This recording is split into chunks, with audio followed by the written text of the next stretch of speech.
Maayong buntag na usab kanatong tanan. Dalay ko na usab ang Dios karon nga kabuntagon sa diin kita gialaw pa niya nga makamata. Dalay ko ni gayud ang Dios kay siya matinumanon sa atong kinabuhi. Despite sa realidad nga kita usahay, wala nagkamatinumanon diha kaniya. Good morning sa tanan natong mga Facebook friends, sa mga online o bisan pa man sa atong mga radio listeners.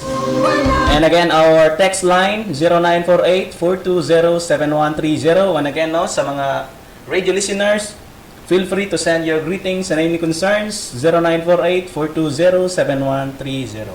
Once again, good morning kanatong tanan. And this time, padayon kita sa itong series, Common Questions about Christian Suffering. And we are now in our part 3. Naanatasay katulad nato nga pagtuon. And now, pagkatubago nato this morning, higala, kaning pangutana, what is the purpose of suffering, no? Unsa man gyud as a Christian ang purpose sa suffering? Nganong nagasingabot man kini? Unsay tuyo nini, no? Nganong nagakahitabo man kini? And we know, no, in our past lesson that all things work together for good. And the question is, what is the purpose of suffering? Og mao kana siya karon higala ang ato nga pagatun-an karon. And before kita magasugod, mag-aampo na kita. Labing balaan ug amahan namo nga Dios, kanimo amahan nagapasalamat kami karon nga buntag, Lord. Salamat Ginoo sa higayong amahan.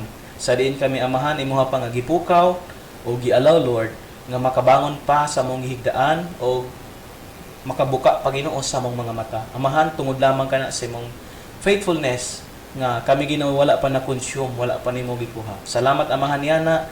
Og this time, Lord, you know me more than I know myself, Lord. Makasasala kung dako amahan busa, Lord. I pray that you will cleanse me right now, Ginoo. And bisan pa man amahan, mag-bless ikaw sa imong balaang pulong that I will deliver, Ginoo, in the simplest way, Lord. Masabtan kini sa mga nagapaminaw, Lord. I bless ang tanan, Ginoo, ang nagapaminaw, ang naga-tune in silang radio, ang connect online. I pray, Father, that you will continue to bless them. And sa mong pagtuon, Ginoo, ikaw sa gihapon, Lord, mag-bless. In Jesus' name we pray. Amen. What is the purpose of suffering? Common questions about Christian suffering.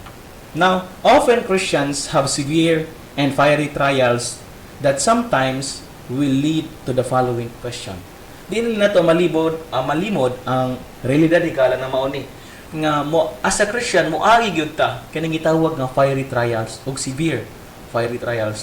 And no wonder kada mga tao nga naguna-una nga pag ma-Christian ka, ma-exempted na ka sa suffering o trials, magkristohanon sila for the purpose nga dili na sila maka-experience og suffering. That's wrong. Higala kay nganuman wala nagpasabot nga pag kristohanon na ta, exempted na ta kaning gitawag nga mga suffering. And sometimes makapangutana ta kaning pangutana, what is the purpose of suffering? Now, number 1, the purpose of suffering is to prove our sonship. Again, to prove our sonship. Aron mapamatud-an nga kita mga anak niya. Now, in Hebrews chapter 12, verse 8, the Bible said, in King James Version, but if ye be without chastisement, whereof all are partakers, then are ye bastards and not sons. Ingon ang Bible, kung dili ka ka-experience og kastigo, and we know from our past lessons that this chastisement will cause suffering. The chastisement of God is mukos na siya suffering. And wherefore all are partakers, then ye are bastards and not sons. Therefore, kani nga verse sigala nagapamatuod, nagatudlo, nagaisgot nga maka-experience tag suffering, nagapruweba ka na nga kita mga anak sa Dios. Kaya kung wala ta ka-experience ana, probably ingon ang verse, then ye are bastards, mga bastardo o dili mga anak. Now in 2 Timothy chapter 3 verse 12, the Bible said, yea, and all that live godly in Christ Jesus shall suffer persecution. Mao na given na siya higala, no? Ingon ang Bible, oo, ug ang tanan nga magakinabuhi nga Dios non diha ni Kristo Jesus magaantos o paglutos. Now, ingon ang Bible nga sa diyang ma-Christian ka, magkinabuhi ka nga godly, maka-experience tag suffering. Now, that's why higala, mauning, ang point there is, maunang dapat, dili na ta matingala, nga nung maka-experience ta og suffering as a Christian. Kung natingala ka, nganong nagantos ka as Christians, dapat mas matingala ta kung dili ta ka-experience. Kaya nga naman, given na siya eh. Ingon ng Bible, yea, and all that will live godly in Christ Jesus shall suffer persecution. Therefore, kung wala ka nag-suffer, basin dili ka Christian. Or basin wala ka nagakinabuhi nga Diyos nun diha ni Kristo Jesus. No? Kaya given naman na siya. If I do not suffer, then I am not a true Christian. Dapat mao ni ang nasa atong hunahon na higala nga the moment ma-experience ta aning mga gitawag bitaw nga suffering, and we know from our past lessons nga dahil kang pamaagi nga nagasingabot ning suffering. No, kung nakahinumdum ka mo, number 1, nagahisgot kita dito nga suffering, no, is caused by our sins, no? Tungod kini sa ato nga kaugalingong sala. Ikaduha, tungod sa sala sa uban. Ikatulo, tungod kay aron mahimaya ang Dios. Ikaupat, tungod kay aduna siya providential dealing nini sa tuwa. Now, kung moabot man ang suffering, and we know as a Christian maka-experience jud ta ani, whether we like it or not, whether you accept it or not, maka-experience gud kita kaning gitawag bitaw nga suffering. Then dapat in case moabot, and whatever type of suffering is dapat naata sa tong state bitaw kana makaingon ta nga kung dili ko mo suffer, dili ko Kristohanon. Therefore, makaingon ta, I suffer because I am a Christian. Because if I do not suffer, then I am not a true Christian. And remember, a parent that really loves a child must punish him.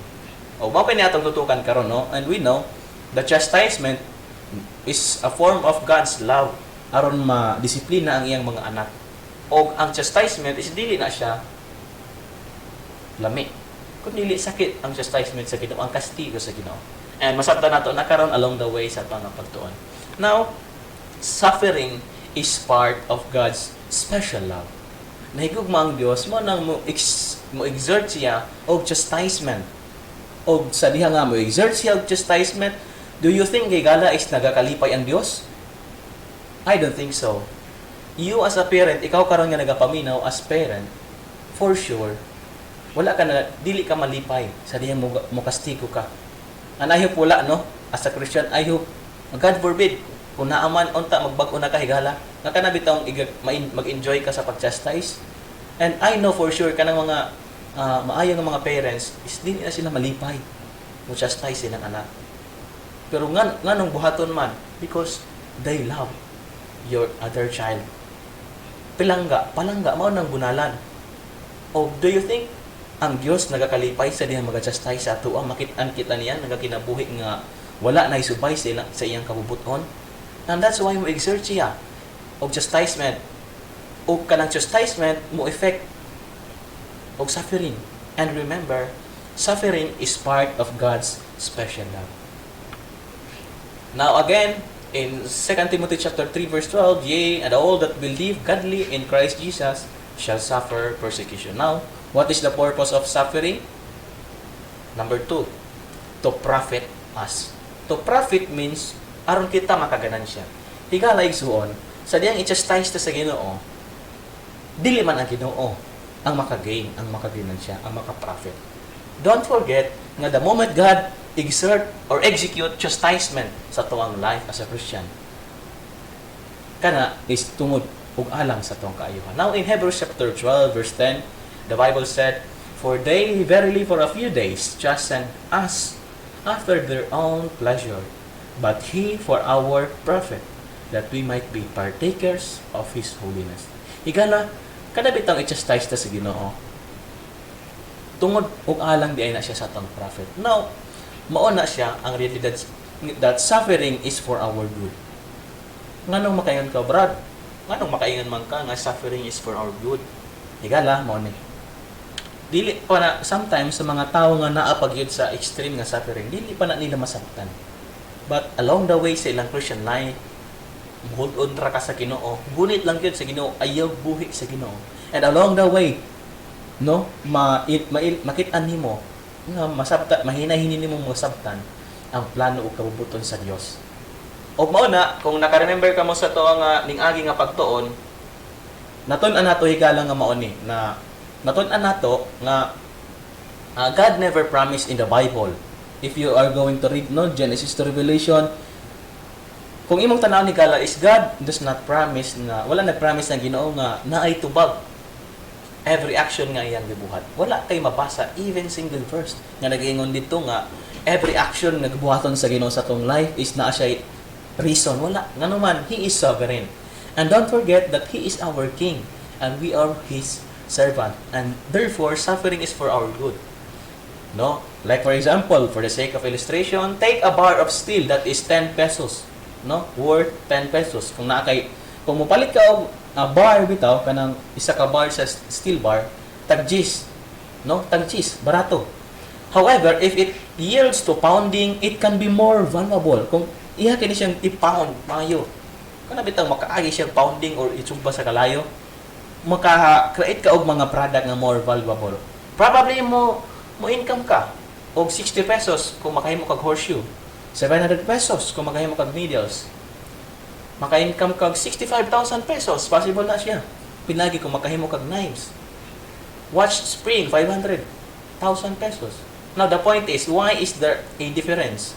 Unsay kalainan sa product o sa bar? Ang kalainan is mauni. Kadtong mga product nga nakaginansya ka, is kadto is beaten, fire, and pain. Katong steel bar, tag-gis. Apan kung imo ka na siyang dukdukon, ipaagi sa kalayo, makaagi na siya pounding, no?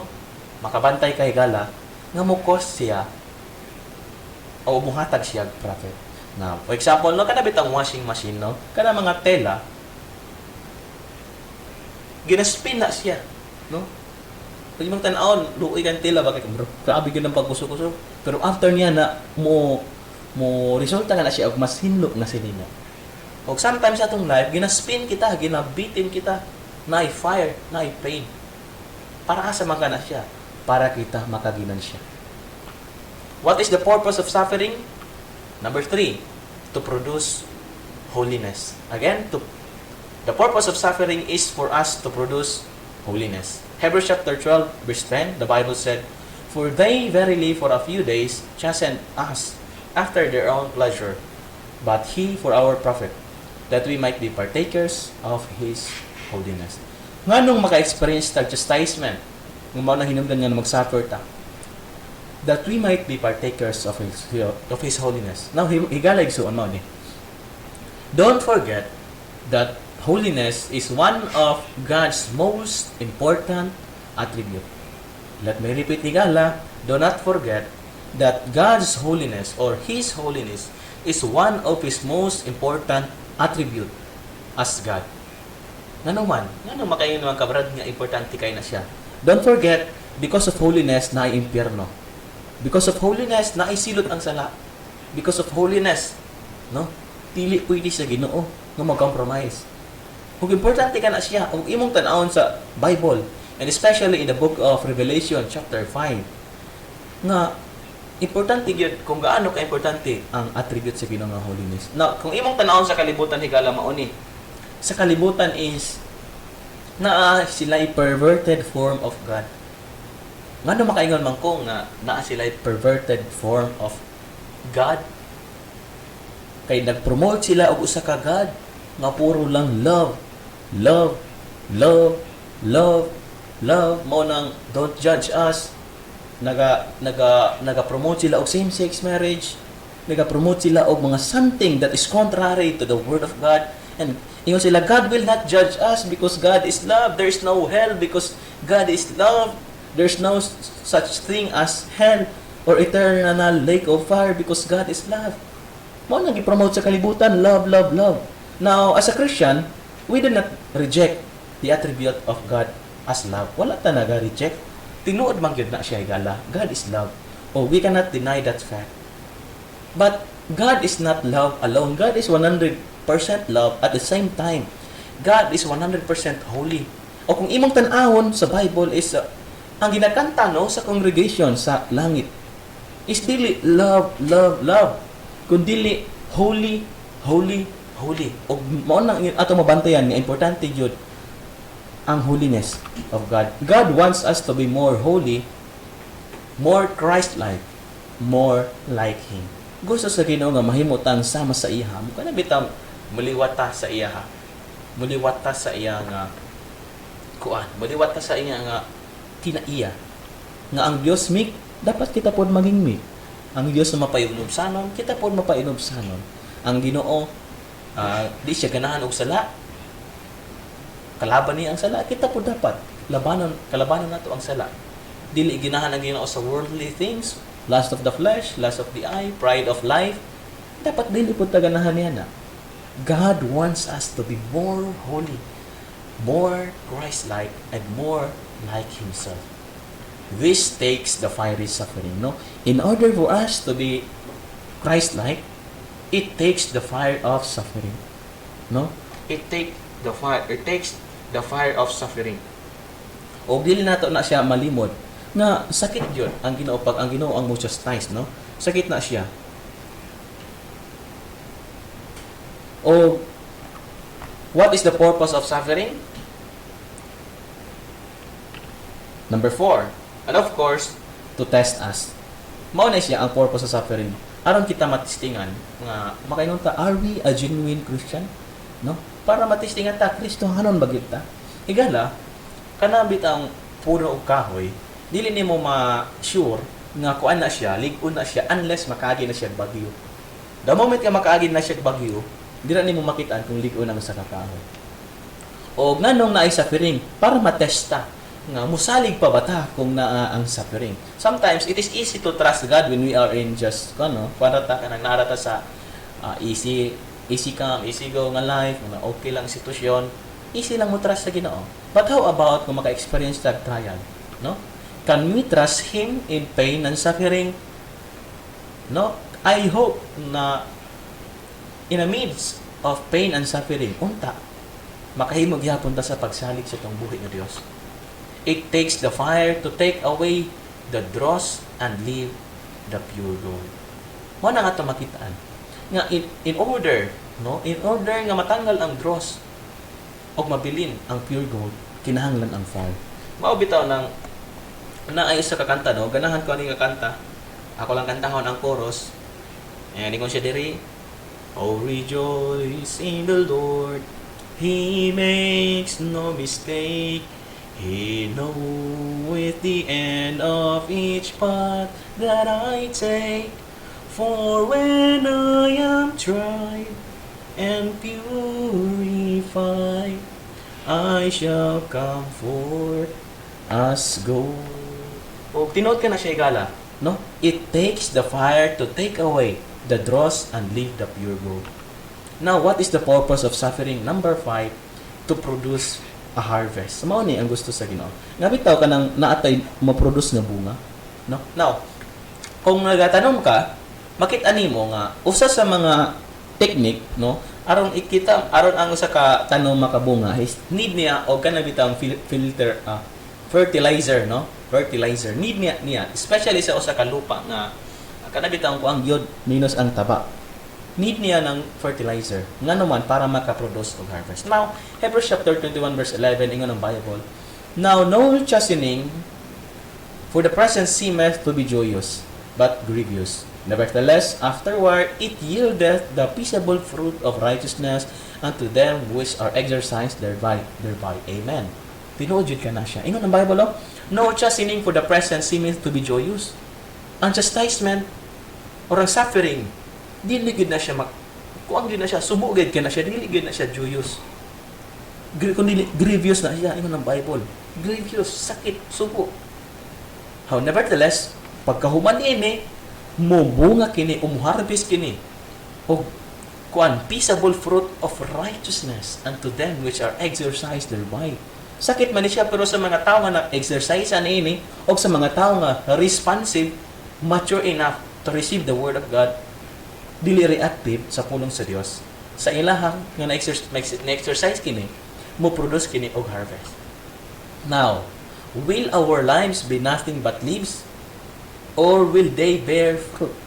Ang ato bang kinabuhi is puro labang ba dahon or nagabunga ba kini? Now, ang atong life is atong timanan ni gala nga dili ang dahon ang makaon, kundi ang prutas o ang bunga niini. Na imong tan-awon higala is gusto sa Ginoo nga kita magbunga, magtubo, na ay fruit, no? Kaya nga ng Bible, kinahanglan kita magkaroon ng bunga. Ano imong basahon sa John chapter 15? Ano ang encouragement sa atong Ginoong Jesucristo? Pero sometimes ang atong kinabuhi puro lang leaves ug dili na ganahan ang Ginoo. And no wonder kung imong basahon ang gospel, na ay portion dito nga ang Ginoong Jesucristo igi-curse niya ang usa ka fig tree. Kaya naman puro ra man dahon, walay bunga. Kunya dili man makaon ang bunga. Dili man makaon ang dahon, kun dili ang bunga. Na gusto sa Ginoo nga magbunga kita, unsa man kani nga bunga? Mao kini ang kanang gitawag the fruit of the Spirit.